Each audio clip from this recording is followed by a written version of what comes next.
ప్రజాస్వామ్యం గురించి మాట్లాడే హక్కు వైసీపీకి లేదని పట్టాభి విమర్శించారు. తమ పార్టీ టీడీపీ ప్రజాస్వామ్యాన్ని గౌరవిస్తుందన్నారు. జూన్ 4వ తేదీ చరిత్రలో నిలిచిపోతుందన్నారు. నారా చంద్రబాబు నాయుడు అనే నేను వాక్యాన్ని వినడానికి ఎంతో మంది ప్రజలు ఉత్కంఠగా ఎదురుచూస్తున్నారని తెలిపారు. 5 ఏళ్లలో వైసీపీ ఎన్నో పాపాలు చేసిందని పట్టాభిరామ్ ఆరోపించారు.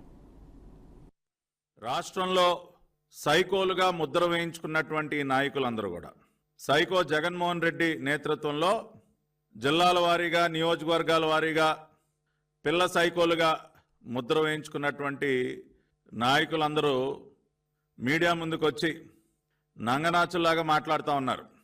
అసలు ఏ పాపం ఎరగనటువంటి వ్యక్తులుగా అత్యంత బుద్ధిమంతుల్లాగా మాట్లాడుతూ ఉంటే రాష్ట్ర ప్రజలందరూ కూడా ముక్కు నేలేసుకుంటా ఉన్నారు. ఓరు మీ దుంపదగా ఏం మాట్లాడుతూ ఉన్నారా, మీరు చేసినటువంటి పిచ్చి చేష్టలేంటి, మీరు మాట్లాడుతున్నటువంటి మాటలు ఏంటని చెప్పి. జూన్ 4వ తేదీన మీ అందరికీ తెలుసు, రాష్ట్రంలో ప్రతి ఊర్లో కూడా ఒక దీపావళి పండుగ జరుపుకున్నారు. ఒక నియంత పాలనకి ముగింపు పలికిన రోజు, రాష్ట్రానికి తిరిగి స్వాతంత్రాన్ని అందించినటువంటి రోజు జూన్ 4, 2024 చరిత్రలో నిలిచి